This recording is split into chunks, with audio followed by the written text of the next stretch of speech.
Now, voters go to the polls tomorrow in one of the most watched by-elections for years in Glasgow East, one of the safest Labour seats. It's been seen as a real test for Gordon Brown's ability to recover from a series of setbacks over the past few months.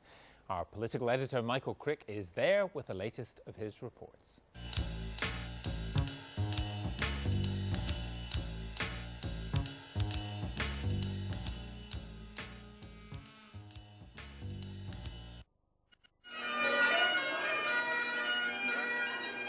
Piped through the back alley of a Glasgow shopping centre, Margaret Curran, the woman charged with saving Gordon Brown from extreme embarrassment tomorrow and perhaps saving his job. This contest was sparked by the sudden resignation of the Labour MP David Marshall through, we were told, ill health. Though there's huge speculation in Scotland that there were other reasons. Can I thank you so much for coming here today? In particular, it's thought that Mr Marshall was worried about public exposure of the extent to which his use of parliamentary allowances was benefiting his family. First, over the employment of his wife and daughter, and details of MPs employing family members are due to be made public in September. Second, over claiming thousands of pounds in rent for the use of his Glasgow home as his constituency office. David Marshall, 18,775 votes. But now the man elected the honourable member for Glasgow East only 3 years ago has suddenly vanished from public view, become a non-person, it seems, as if airbrushed from Labour history. Nowhere could I find David Marshall mentioned on Margaret Curran's many campaign leaflets or on her website. Yet election candidates are normally keen to acknowledge their party predecessors. This is David Marshall's home, the one which is said to have earned him much rent by doubling as his constituency office for many years. There's some nice flower beds, nice colourful ones, but there's something missing about this house. There isn't a single Labour poster. It was also revealed this week that Marshall's daughter, Christina, had a couple of businesses registered here, though when I rang her, she wasn't that keen to talk. Can you tell me how many members of the family were actually on his parliamentary payroll? You're going to end the conversation. Hello? You there? But in the final days of this campaign, Mr Marshall has become something of an issue. The question particularly I'd like the Labour candidate to answer is how she doesn't know where the MP's office is, given that she's been an MSP for 9 years.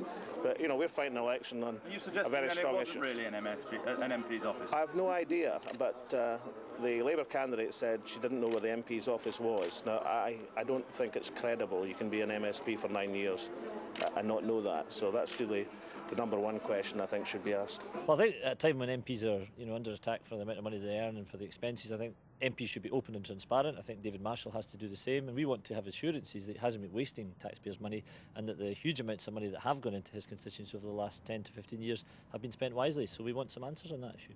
So how does Margaret Curran respond? When people like yourself come to the East End of Glasgow and they talk about issues like that, when you listen to the families as I have over the past few weeks, and indeed as I have for many years, they're hard pressed. They've got family pressures. They've got issues around education and health. Those are the issues we should be focused on.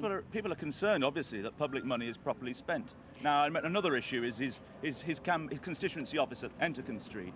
Now, you were the MSP. Did you visit that as his constituency office? Did you ever visit it? Can I tell you something about the kind of MP I'll be? Did you visit his office? Hang on a wee second and let me answer. Did you ever visit that office? Hang on a wee second. Was it his office? Hang on a wee second. I'll tell you the kind of MP I'll be. I'll publish all my expenses. I'll make sure everybody knows where my office is, and I'll make sure I employ staff to represent. Now, that's the kind of MP I'm going to be. Thank you very much. Will you clear up this issue, if you will, the MP? I mean, after all, it's a matter of... I'll be focused on my job. I am standing for election, and the kind of MP I'll be is what's been tested in this election. Now, I think I've got a track record in this constituency, and I think people will listen to that. But Gordon Brown wants openness and transparency when it comes to MPs. And I'll be a very open and transparent MP. And you will help reveal all about Mr Marshall's claims. I'm focused on the future. I will be an open and transparent MP. I guarantee you that. I will publish all my expenses. And his? I'll publish. I'm responsible for my. David Marshall is unwell. I don't particularly want to talk about David Marshall. I think that's disrespectful. With the greatest respect, I'm standing here on my record, the kind of MP I want to be. I'll be an open and transparent MP. I'll publish all my expenses, and I'll work my socks off for the people of the East End of Glasgow. Yet, it's also been a contest in which one other name has been almost as unmentionable as Mr Marshall. That of James Gordon Brown. And Michael joins me from Glasgow now. We've heard a bit from David Marshall himself tonight, haven't we? Yes, it's his first intervention, believe it or not, in the campaign in any way. I think everybody was assuming that Mr Marshall was so ill that he couldn't say anything on any topic. But tonight he's actually issued a statement to Newsnight in response to a letter and an email and a text message that I sent him and his family this morning.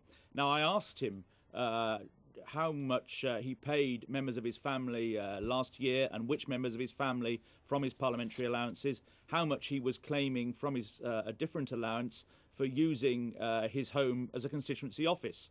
And this is the statement which Mr Marshall has issued tonight. In 29 years as a Member of Parliament, I have never claimed parliamentary allowances for rent, rates or utilities for my family home. Everything has been passed to the relevant parliamentary authorities. Should any parliamentary authority have any questions, and I can't imagine that they would have, I will be more than happy to assist with these. He goes on, I have been proud to serve the people of the East End of Glasgow for 36 years, both as a councillor and MP, and in that period the welfare of my constituents was in the uppermost of my mind at all times. Now, the problem with that statement is that Mr Marshall rather confuses two different allowances. First is the allowance that MPs are allowed to claim from Parliament for having to have a second home, the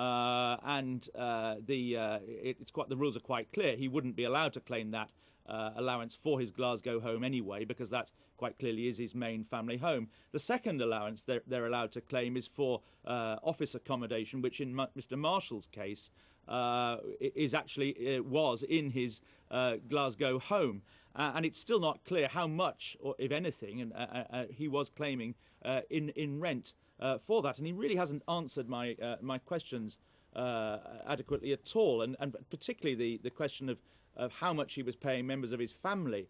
And the overriding questions here is, were members of his family genuinely doing work for him in order to earn that money? And second, was his constituency home genuinely being used as an office? And the way that Margaret Curran reacted to my questions today, I think it does really raise that question.